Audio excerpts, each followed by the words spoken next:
할렐루야. 오늘의 새날도 새롭게 감사함으로 시작하셨죠? 주님께서 더 감사한 일들로 충만하게 더 많이 부어주실 줄 믿습니다. 우리 찬송합니다. 442장 저장미꽃 위에 이슬.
하나님의 말씀입니다. 시편 43편 1절에서 5절 말씀입니다.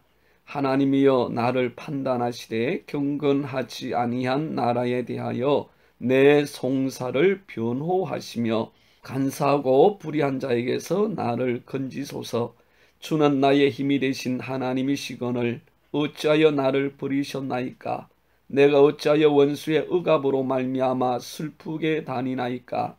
주의 빛과 주의 진리를 보내시어 나를 인도하시고 주의 거룩한 산과 주께서 계신 곳에 이르게 하소서.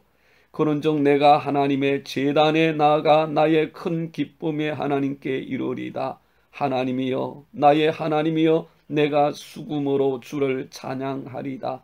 내 영혼아 내가 어찌하여 낙심하며 어찌하여 내 속에서 불안해하는가? 너는 하나님께 소망을 두라. 그가 나타나 도우심으로 말미암아 내 하나님을 여전히 찬송하리로다. 아멘. 우리는 종종 여행이나 출타를 통하여 본 교회가 아닌 다른 교회에 가서 예배를 드릴 때가 있습니다. 그럴 때마다 느끼는 것은 뭔가 편안치 못하고 마치 몸에 맞지 않은 옷을 입은 듯 힘든 부분이 있습니다. 분명 시설이나 환경 그리고 성도의 수 거기다가 하나님의 말씀을 선포하시는 목사님까지 더 유명하신 분이시고 더 말씀을 잘 전하시는 분이심에도 불구하고 마음에 편치 못함을 느낍니다. 예배는 드렸는데 마음 한구석에서는 허전함과 공허함이 있습니다. 그러면서 내가 섬기고 내가 몸담고 하나님을 예배하는 본 교회를 더욱 생각하게 되고 마음속으로 그래도 우리 교회가 최고야 하면서 뿌듯해하게 되어집니다. 잠시 떠난 시간이었지만 본 교회에 대한 마음이 남달라지는 것을 느낄 수 있습니다. 오늘 본문도 시편 42편에 이어서 고라 자손의 시편입니다. 그리고 시인은 1절의 말씀 속에 있는 경건하지 아니한 나라, 간사하고 불의한 자라는 표현을 통해서 짐작컨대 그는 지금 포로든 어떤 모양으로든 자신의 원함이 아니라 붙잡혀서 고향을 떠나고 무엇보다도 하나님의 성전을 떠나 있는 상태입니다. 그것도 하나님 신앙이 아닌 우상을 섬기는 나라에 그 원수들에게 잡혀 있는 상태죠. 1절입니다. 하나님이여 나를 판단하시되 경건하지 아니한 나라에 대하여 내 송사를 변호하시며 간사하고 불의한 자에게서 나를 건져주소서. 이어지는 2절에도 그런 자신의 상황 속에 있는 자신을 보여주는데 주는 나의 힘이 되신 하나님이시거늘 어찌하여 나를 버리셨나이까? 내가 어찌하여 원수의 억압으로 말미암아 슬프게 다니나이까? 이렇게 고백합니다.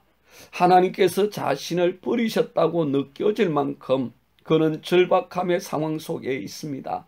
더욱이 하나님을 두려워하지 아니하고 경외하지 않는 그 원수들의 집요한 억압은 시인으로 하여금 큰 슬픔에 빠지게 하고 하나님의 나라와 성전에 대한 간절한 사모함과 열망을 갖게 합니다.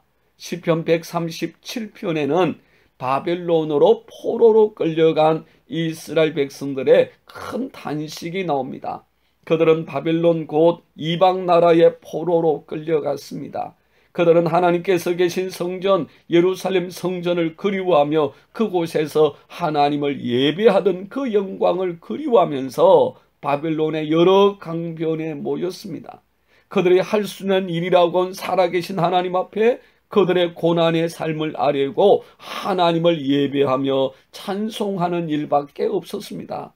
하나님의 구원을 간구하며 기다리는 것, 그것이 그들이 유일하게 할 수 있는 일이었습니다. 그리하여 함께 모여 수금을 타며 하나님을 예배하는데, 하나님을 찬송하는데, 정말로 예루살렘 성전을 사모하고 하나님을 사모하며 눈물 흘리며 찬송하는데 바벨론 사람들이 와서는, 자신들을 포로로 삼은 그 백성들이 와서는 여호와께 드리는 찬송을 자신들을 위하여, 그 원수 바벨론 사람들, 그 사람들을 위하여 불러달라고 합니다. 이에 이스라엘 백성들은 너무 속이 상해서 아예 수금을 버드나무에 걸어버립니다. 우리가 어찌 여호와 하나님의 노래를 가지고 이방을 노래하고 이방 사람을 노래할 수 있는가? 절대로 그럴 수 없다고 고백하며 그렇게 수금을 버드나무에 걸어 놓아버렸습니다. 3절입니다. 주의 빛과 주의 진리를 보내시어 나를 인도하시고 주의 거룩한 산과 주께서 계신 곳에 이르게 하소서. 4절에 그런즉 내가 하나님의 제단에 나가 나의 큰 기쁨에 하나님께 이르리다. 하나님이여 나의 하나님이여 내가 수금으로 주를 찬양하리다. 하나님의 거룩한 산, 하나님의 성전, 하나님께서 계신 그 성전에 나가서 하나님께 큰 기쁨을 드리고 수금으로 마음껏 찬양하며 하나님만을 높여드릴 수 있도록 주의 빛과 진리를 보내시어 인도해달라고 시인은 간절히 기도합니다. 오직 하나님의 제단에서, 하나님의 성전에서 온 마음과 충성을 다하고 힘을 다하여서 하나님을 예배하고 하나님을 찬송할 수 있게 되는 것, 그것이 오늘 이 시편 기자의 유일한 소원입니다. 전에도 이 예배의 삶을 살았습니다. 특별히 성전에서 찬양대로 헌신하고 하나님을 예배하고 찬송하는 일을 했습니다. 그런데 지금 성전을 떠나 예배를 드리지 못하고 찬송을 하나님께 올려드리지 못하는 상황 가운데 놓이고 보니 예배가 얼마나 소중하고 존귀한 것인지, 얼마나 영광스러운 것인지 새삼 더 간절히 느끼게 된 것입니다. 5절 말씀에 내 영혼아 내가 어찌하여 낙심하며 어찌하여 내 속에서 불안해하는가. 너는 하나님께 소망을 두라. 그가 나타나 도우심으로 말미암아 내 하나님을 여전히 찬송하리로다. 그런 암울함 속에 있지만 그는 담대하게 하나님을 소망으로 붙잡습니다. 그리고 하나님께서 반드시 회복시켜 주셔서 주님을 찬양하고 예배하는 삶으로 인도해 주실 것을 확신합니다. 사랑하는 여러분, 오늘 우리는 예배의 소중함을 느끼고 깨닫고 계십니까? 예배의 영광 중에 거하십니까? 항상 드린 예배이기에 영혼 없는 예배, 감동 없는 예배, 그저 형식적이고 어쩔 수 없이 드리는 예배 중에 있는 것은 아닙니까? 예배는 하나님께 내 마음과 뜻과 충성을, 나의 온 힘과 생명을 드리는 것입니다. 오늘 시편 기자의 하나님과 하나님의 성전, 그 안에서 드려지는 예배와 찬송에 대한 간절함과 소망의 은혜가 예배자로 부름받은 우리 모두에게 충만히 임하기를 축복합니다.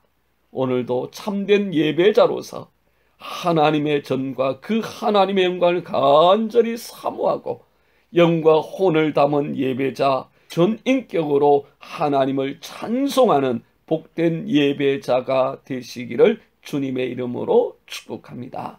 기도하겠습니다. 좋으신 아버지 하나님 감사합니다.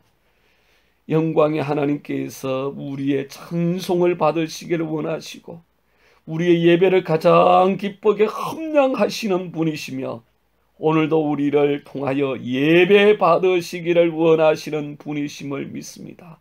오늘 우리를 주장하시사 온전한 예배, 온 마음과 혼을 다하고 열정을 다하여 드리는 예배자가 되게 하여 주옵시고 그 예배를 통하여 하늘의 영광을 누리고 오늘도 살아계신 하나님 그 능력의 하나님의 권세를 가지고 우리의 모든 삶이 예배제의 삶, 주님의 기쁨 되어지는 복된 삶이 되게 하옵소서. 예수님 이름으로 기도드리옵나이다. 아멘. 함께하는 기도 제목입니다. 첫 번째, 하나님 내 안에 주님을 향한 갈망의 넘침이 있게 하옵소서. 두 번째, 하나님 참된 예배자로 주님을 영화롭게 드릴 수 있게 하옵소서. 세 번째, 하나님 오늘도 하나님께서 나의 소망이 되는 삶이 되게 하옵소서. 주님의 성전, 그분이 계신 곳, 교회 오늘도 사랑하며 그 안에서 베푸르신 하나님의 은혜와 능력으로 승리하는 여러분의 삶이 되시기를 축복합니다.